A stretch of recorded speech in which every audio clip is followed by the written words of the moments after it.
So the F1 database has some interesting properties. It is the second commercial application ever to rely on the general theory of relativity, Einstein's general theory.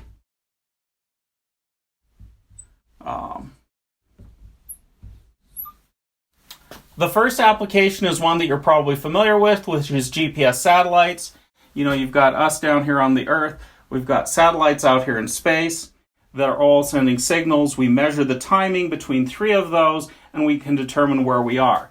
The problem is that there is curvature of space, and if we didn't take into account general relativity and the curvature of the space, the calculation for where we are would move by about 800 meters a month. Okay? So GPS is accurate these days to within about a half a meter, which means it has to account for the curvature of space-time. Now, F1 database, as it was originally built, didn't have to take this into account because it was a test system, but when they implemented Spanner in 14 data centers around the world, these data centers around the world, here, were not all at the same elevation. So since they're not all at the same elevation, they actually have to take the elevation into account in their picosecond accurate atomic clocks. And those atomic clocks have to therefore account for their elevation because the lower you are, the slower time runs. So the data center out in Portland along the Columbia River runs at a different level. It's 1,400 feet there versus the data center in Dublin, Ireland, which is at 200 feet above sea level. So they actually have to account for that. So that's the first interesting thing you should know. And 1914, I think, is when he published the paper on general relativity. That's not the one that he got the Nobel Prize for, by the way. He did that for something else. But the general relativity paper now has 2 commercial applications in existence. Now, how did they synchronize the atomic clocks? Interestingly enough, they relied on the GPS satellites to synchronize the atomic clocks to within 100 millionth of a second, so that they all tell the same time. So, one depends on the other. You ask, how did the U.S. Air Force and NASA synchronize the clocks originally? Well, they looked out here about 13 billion light years away at a quasar, and since the quasar was far enough away that the signal would basically arrive at all of them at the same time, they can say the signal is arriving, we'll observe it on these GPS satellites, and we'll say at that moment in time we have a synchronized outside source of time that is reliable. And consequently, you have to have quasars and astronomy and stuff like that to make all of this work. So, these things all interrelate somehow. This is not the only thing we use quasi-stellar objects for these days, but timing signals is an important one. Now, F1 there are 2 versions of it. They both run on their big table. So big table is a block store. It's a NoSQL database underneath. The big table is the one that is actually synchronizing the data using the clocks and this algorithm. But these guys say, okay, I have a block of data that I want to update. I want to make this change in it. And these are in different data centers. This is in data center 1. This is data center 2. This is data center 3.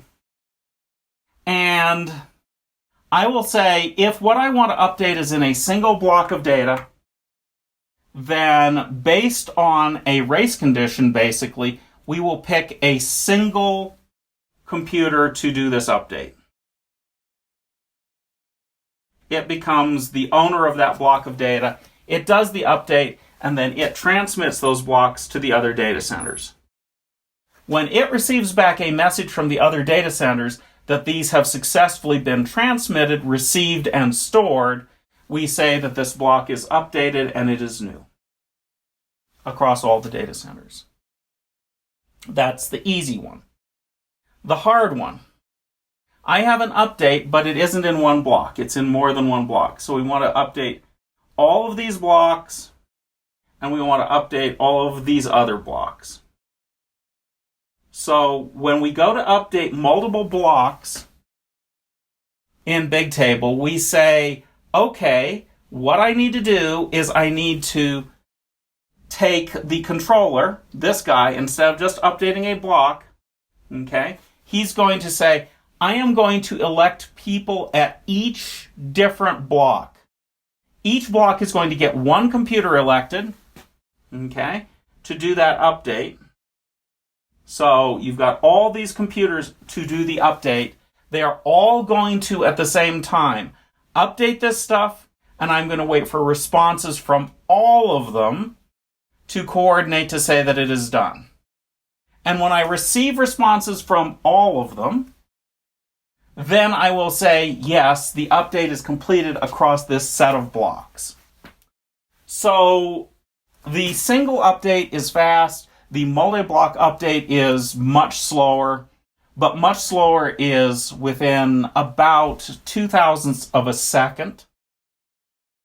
And these blocks are quite big. I think they're 2 megabytes per block in Bigtable. So we're not talking a teeny amount of update.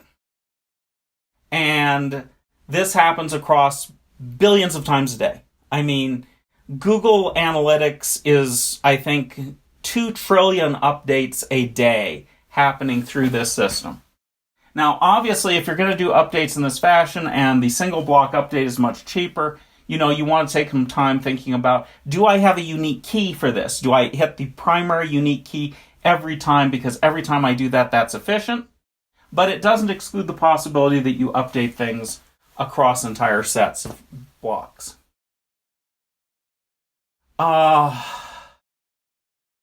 That's Spanner. It's MySQL. If you use Google Compute Cloud, you have the option of using Spanner or the other one, the name is escaping me.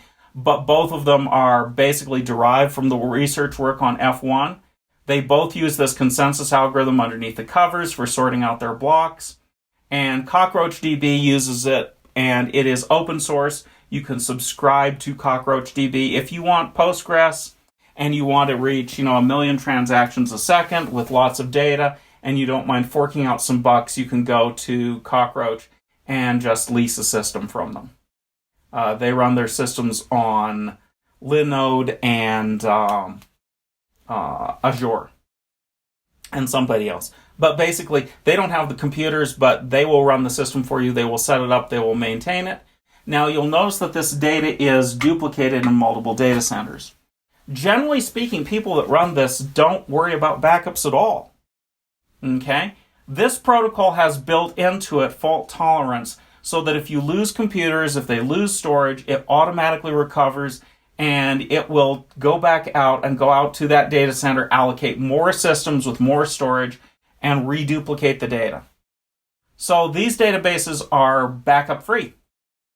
That doesn't mean that a human being can't go in and drop a table that they didn't intend to, but it does mean that you don't have to worry about backups of huge data sets that could take a long time to back up.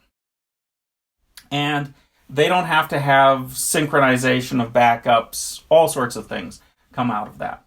Now, for logical reasons, because human beings are not all that reliable, and they do things like go and drop tables they don't intend to, most systems will actually run a backup, but they will do that backup by Spanner has the ability to do a point-in-time version of the database, where you can say, at this point in time, and every hour, every 10 minutes, you take a point in time that rotates.